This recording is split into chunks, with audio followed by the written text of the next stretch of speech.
Hi, welcome to Virtual CB1A. This is Miss Rena, and for today's video discussion, we're going to study the integral of different trigonometric function values. So I have here a chart for the integral of some common trigonometric function values. We have sine x, secant squared x, cosecant squared x, cosine x, secant x, tangent x, and cosecant x, cotangent x.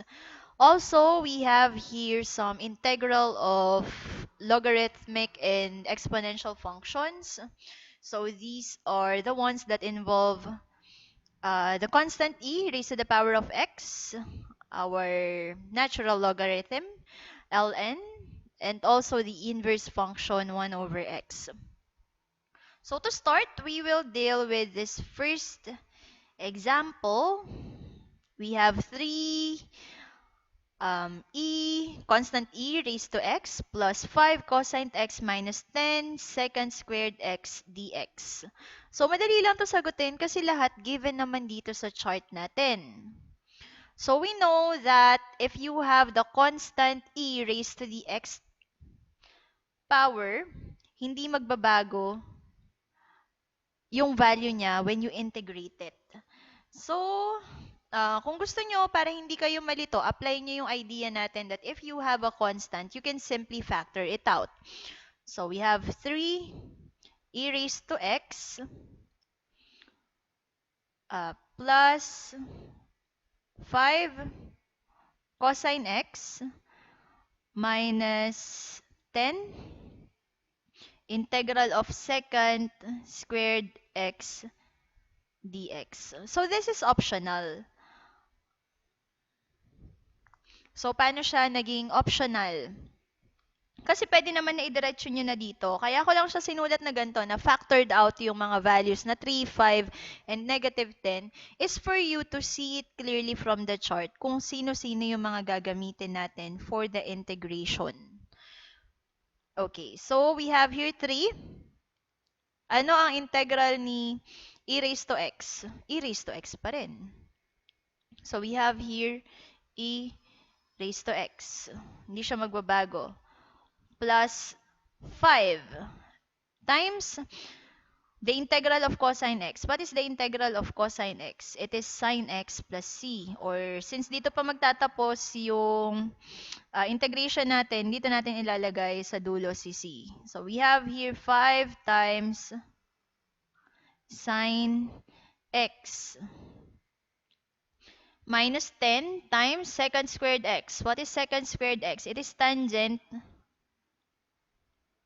x. And finally, add natin dito c plus c. So you will end up with 3 e raised to x plus 5 sine x minus 10 tangent x plus c. So, ganyan lang siya kasimple. Okay? So, I suggest that you always check the formula for integrating functions, yung mga common na given dun sa chart, para sure kayo na tama yung magiging sagot nyo in the end. So, let's have another example.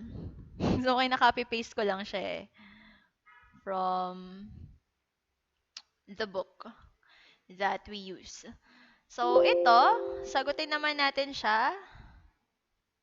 Next, I will just duplicate this page. Saan na ba tayo? Ito pala, may naka-ready na. So, punta tayo. Ayaw niya maano. Ayaw niya. Ayun. So, paste ko lang siya dito. Yun. So, ito yung sasagutin natin na susunod. So, ito yung mga formulas natin. Yan. Ganito yung sasagutin natin, ha? Baka malito. Okay, sagutin natin siya. So, I suggest that you make it simple muna para makita mo ng maayos kung ano yung problem na kailangan mong sagutin, i-separate mo yung constants. Okay? So, i-separate natin yung mga terms natin. We have 2. Parang masyadong malaki yung brush ko. Paliitan ko lang siya ng konti ha. Para mas makapagsulat ako na maayos. So, we have the integral of 2 secant W tangent W plus integral naman ng 1 over 6W. And then finally, all with respect to W siya. Okay? So, ilabas natin yung mga constant. So, 2 secant W tangent W plus, ano yung constant nito? So, actually, pwede mo to isulat as 1 over 6 times 1 over W. Diba? So, 1 times 1 is 1. 6 times W is 6W. So, ito ay may constant pala na 1 over 6 sa labas. So, we are going to write it as 1 over 6 integral of 1 over W. And then all of this will be integrated with respect to W. Okay? Optional tong mga bracket na sinusulat ko dito. Pwedeng idiretso nyo dito yung D over W. Pero as long as tama yung sagot nyo dun sa dulo, hindi ako masyadong strict dun sa mga ginagawa nyong outline in between. Kasi nasusundan ko naman siya. So, kung ilalagay nyo yung with respect to W dito sa loob, or i-enclose nyo siya within a pair of grouping symbol, and then nasa dulo yung with respect to W, okay lang din yun. So, kita na natin. So, sino yung second W tangent W? Ito siya. Right? So, for this first one, we have 2 times secant x. Tapos, itong pangalawa, 1 over 6 times 1 over W. Ang 1 over W ay ito. So, we know that it is the natural logarithm of x. So, we have ln x. And finally, write the constant c at the end. So, we have 2 secant x plus 1 over 6 ln x plus c. So, this is the final answer for the second example. Okay? And since I'll be handing you this book, may copy na yata kayo talaga. So, makikita nyo yung solution, nandito rin din naman yun, kasama lang dun sa baba. So, you can always check if the solution that we do on the videos are correct. Baka duda kayo sa akin. Okay. So, next, meron tayong letter C. Ayan, medyo mas komplikado siya. Kasi, meron kang numerator. Tapos, sa denominator, you have y squared plus 1. And then, 6. Masyadong marami. Parang nakakahilo siya tingnan, di ba, initially. But actually, this is really simple to solve. So, ano lang yung kailangan nating gawin? So, let me just copy this problem. And then, I will just duplicate this slide. And then, balik ako kapag na-paste ko na siya na maayos sa board. Okay, and now we're back.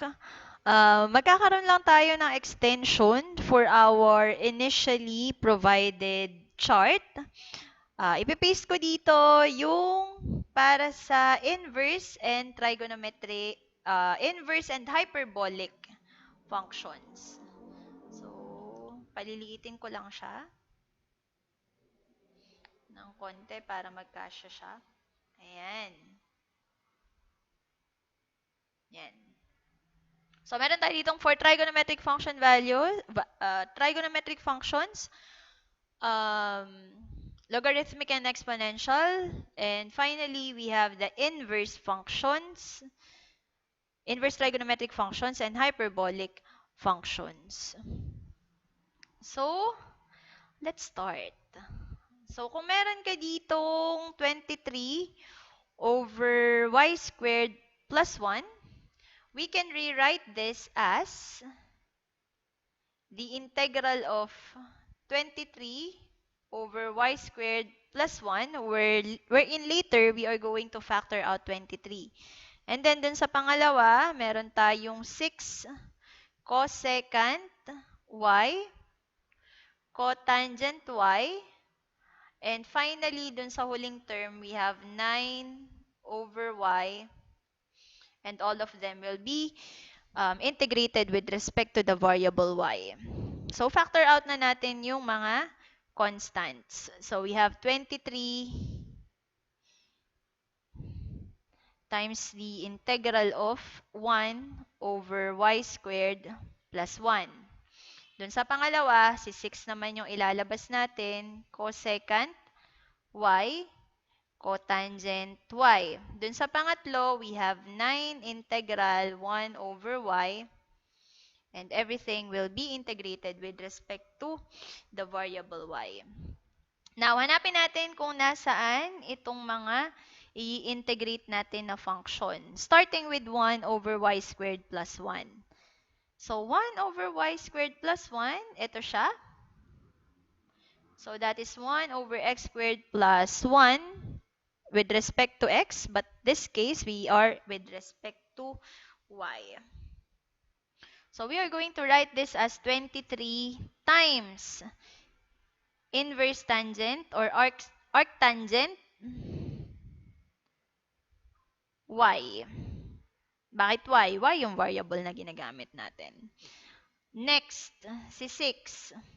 Cosecant y, cotangent y. So, ito siya. So, that is equal to negative cosecant y plus c. So, negative cosecant y na lang muna. Si c sa dulo na natin siya ilalagay. And finally, we have 9. We have 1 over y. So, plus 9. And the integral of 1 over y is ito. So, meron tayo ditong 1 over x with respect to x kasi siya. Pero ang kailangan natin ay ito. So, we have ln, absolute value of x or ln x plus c. So, we have ln x. And finally, duksong natin dito si plus c. So, we have 23 arctangent y plus, magiging minus na siya because negative cosecant times positive 6 is negative 6 cosecant y plus 9 ln x plus c. So, this is the final answer for our third example. So, I hope I was able to make it clear. If you have any question, kindly send me an answer. So, I think the first 3 example is enough para laging concise yung mga video natin at hindi naghahalo-halo yung mga kailangan nating isolve. I will cut the video at this point. And then, we are going to continue with, I think panibagong topic na tayo eh. Before ko i-cut yung video, tingnan na muna natin kung ano yung susunod na topic. Okay. Ayan, dito tayo kanina. Hindi ko sinagutan yung D at E. It is for you to find out kung paano siya sinasagutan. Pagka na-try nyo na, tapos di nyo talaga makuha kung ano nangyari, just send me a message. I am just 1 message away. 1 email away. Ang susunod na part ay, okay. Okay, ito pala yung susunod natin. Okay, so we are going to cut this lesson at this point, and then we are going to answer example number 3 on the next video. So thank you for listening and see you next time. Bye!